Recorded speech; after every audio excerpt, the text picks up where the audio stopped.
Good afternoon, everyone. Today, we welcome you all to the session with Kumar Kakani, sir, who is the director at Indian Institute of Management, Raipur, and he has been in the education industry for so long. And we welcome you, sir, to the another session with collegeunion.com.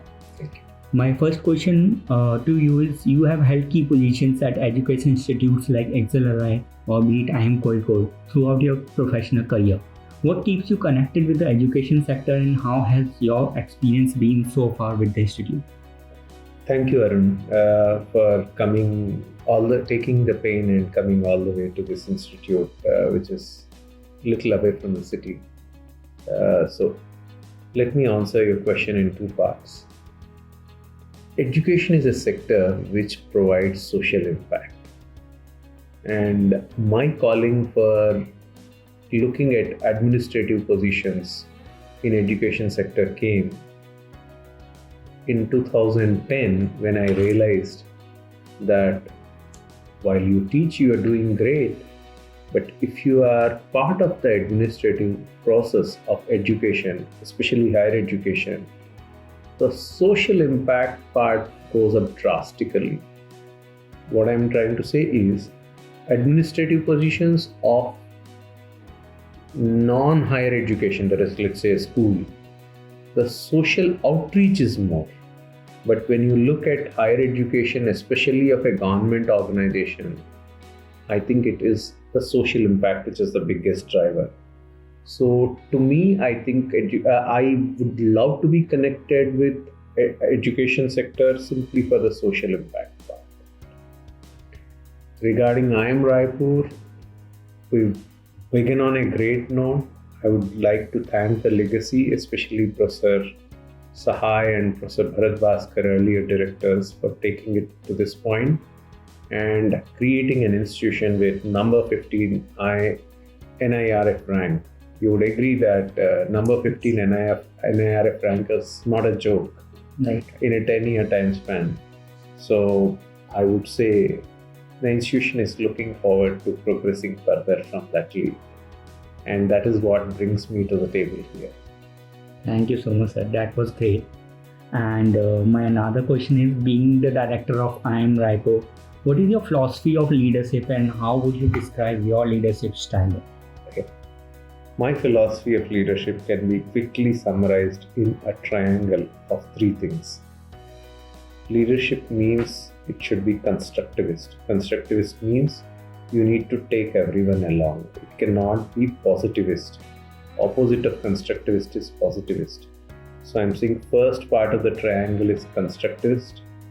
Second part of the triangle is future oriented, that is, have a vision, and that is what possibly we are pursuing. So the foundation of the triangle can be constructivist. One part can be the future orientedness and the vision part of it, and the third part is the values that we bring to the table as an organization. And a combination of these three results in the philosophy of my leadership style, and that I call as reflective leadership. Reflective leadership encompasses all these three things. Being a constructivist, that is ensuring that everyone is part of the journey, having everyone has got some shared values which we get associated with, and third, not looking at the past but look at the future and build on it. Right.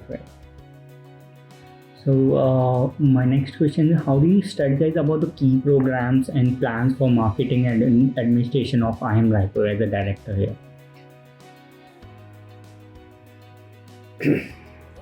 Marketing and admissions programs that are there, first and foremost, of course, you might be aware that IIM Raipur is part of the IIM KIP, what we call as those 8 IIMs which come together and have the common interview process out there.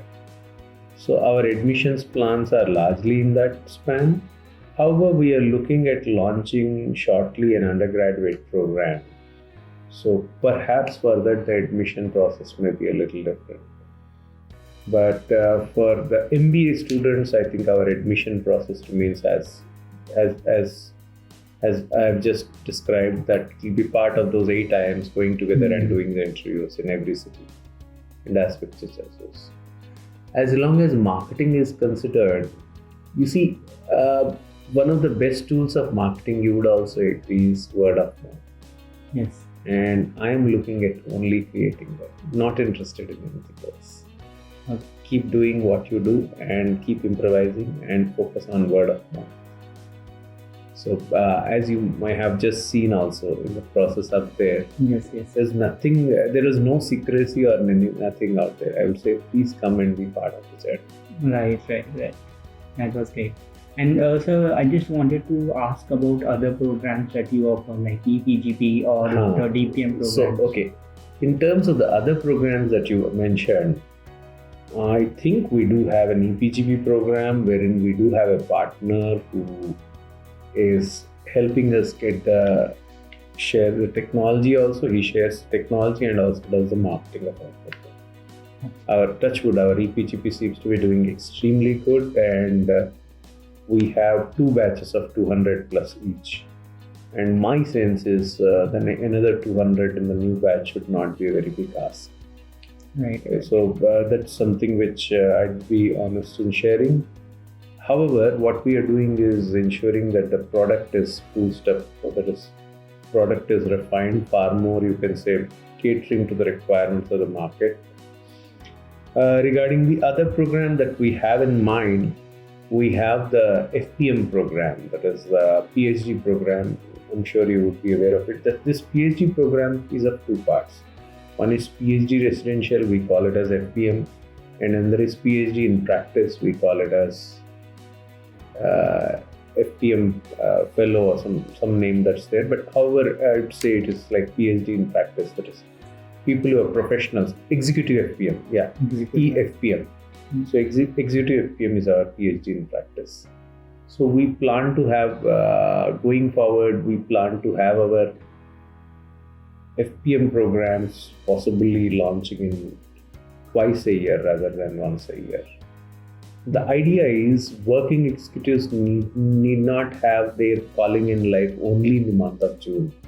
They can have it the way it happens in American universities. It can always be twice a year. Right. Exactly. So, my next question is, the education system in India and other foreign countries are structured very differently. In your experience, what can an inbound student through student exchange program gain from studying here in IIM Raipur? You see, the way IIM Raipur is located, central part of India, part and parcel of what we call as the Chota Nagpur Plateau. And in that sense, you would agree that it also is a belt with huge natural resources gifted by Mother Nature. Let's say in terms of mines, in terms of the variety of people around, that is the tribes that are around and aspects such as those. So anybody who comes to IIM Raipur not just gets a flavor of what the IIMs as a brand bring to the table, that is the students' intellectual capacity or the faculty. We as IIM Raipur would also be able to bring in the local culture, you can say, capture that essence of India, if I were to say, apart from just giving them quality students or quality faculty. So I wish you may like to visit the campus after 2 to 3 months and you would realize what I'm saying. Right. So to just give you an example, if you had seen our convocation also, we had integrated it with the local culture itself. I don't know. Did you get a chance to look at it? No, I didn't. Okay. If you watch the convocation of IIM Raipur, the latest one, Yes. you will see that the local culture is very nicely acknowledged between 9th to 11th minute. It will be a great idea for you to watch it. Right, I will be. And even there has been a difference from, I was part of this institute around 3 years back. And when I came now, it has drastically improved and developed because there was a few less buildings than now.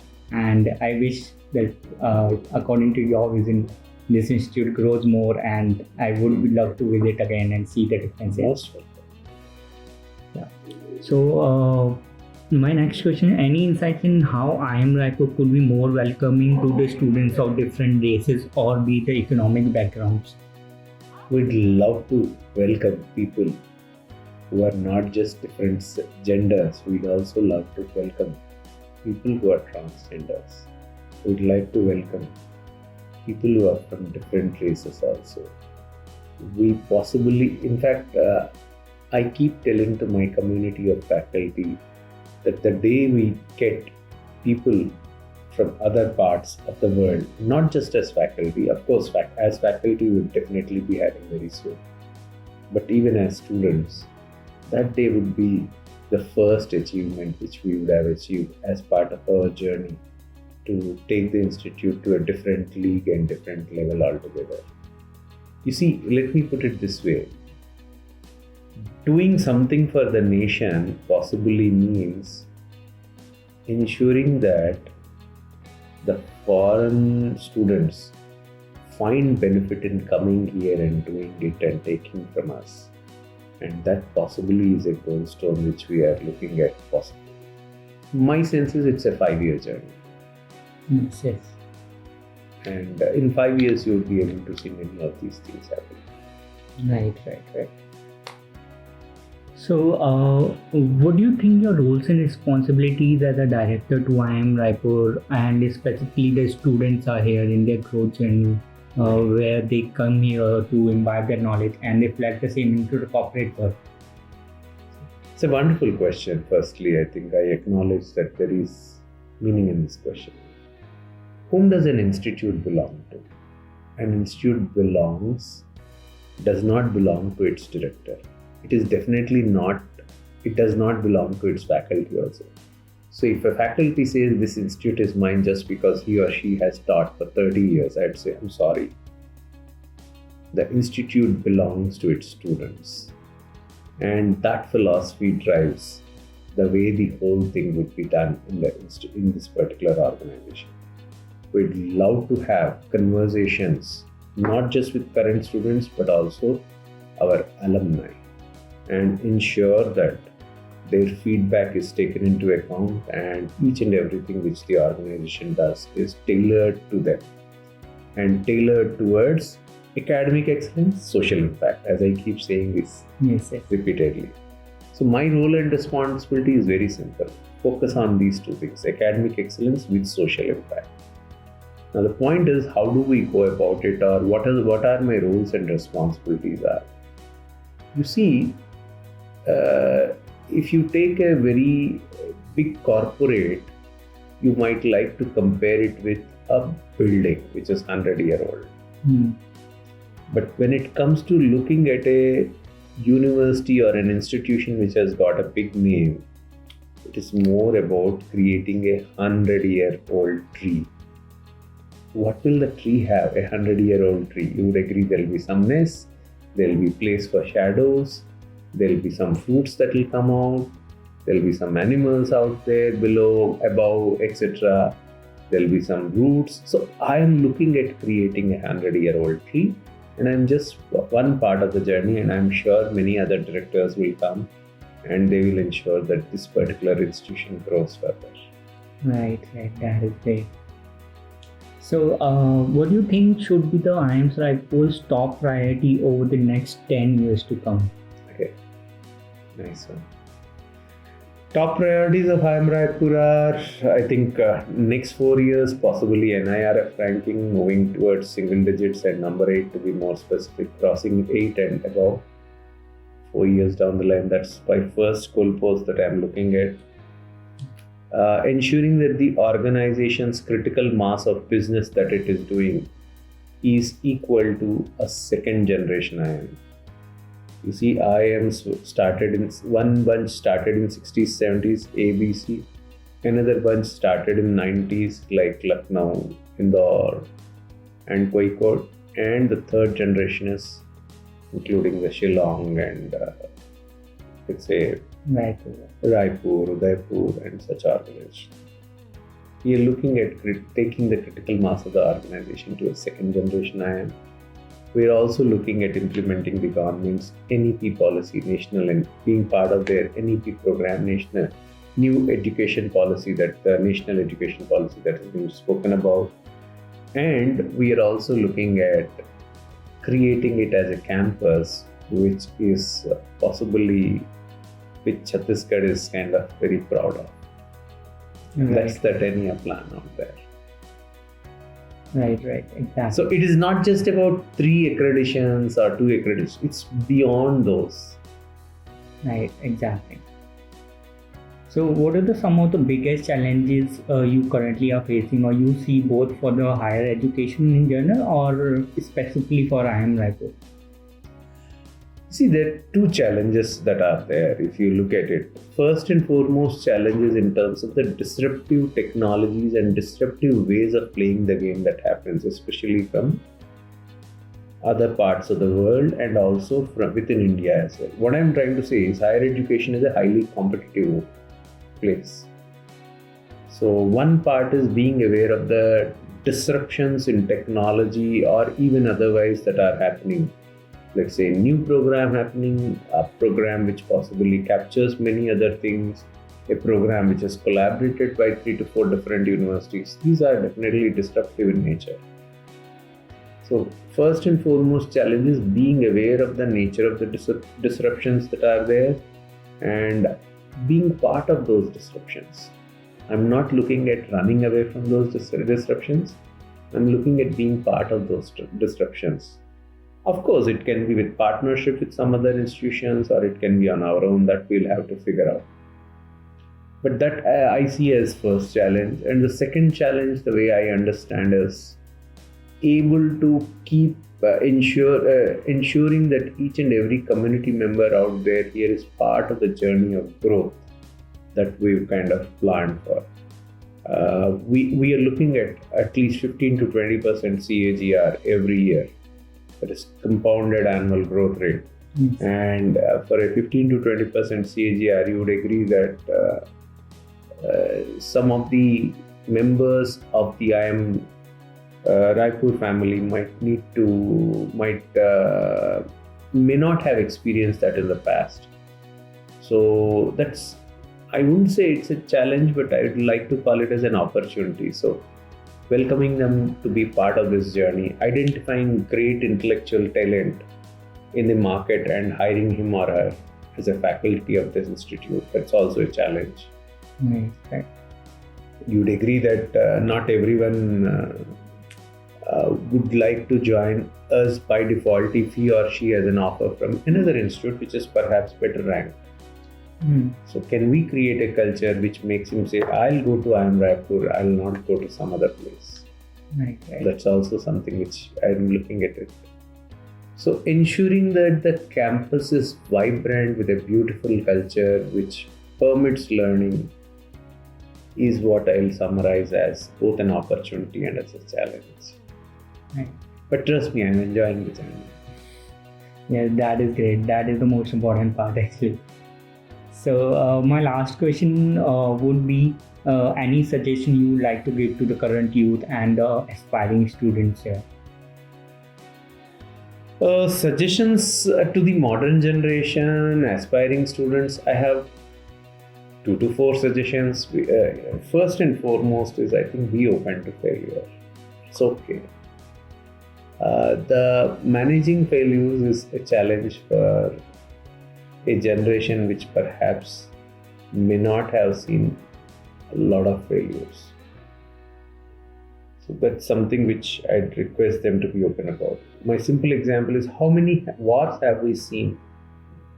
Not that I'm praying for one, but you would agree that people who possibly have been through the 30s, 40s or 50s would have seen a lot of crisis situations, and their ability to walk through one more would be far higher. So that's something first and foremost, I'm saying managing failures. Second, my request to the new generation would be, can we be a little more patient and acquire industrial experience? Because that's something which I think not just we as an institute, but I think acquiring industrial experience helps in adding to the person's wisdom, their perspective, their way of looking at it. We've often found a difference between people who worked even for 1 year in the industry versus the one who brings none. So I would request people to consider work experience as compulsory if they are planning to do an MBA. That's something which I'd honestly, because you see, half of the subjects of an MBA you will not understand if you do not have good work experience. That is to appreciate. Not everyone will have the capacity to appreciate. That's what I'm trying to say. So it will be great to experience and appreciate that if someone comes with work experience. Second.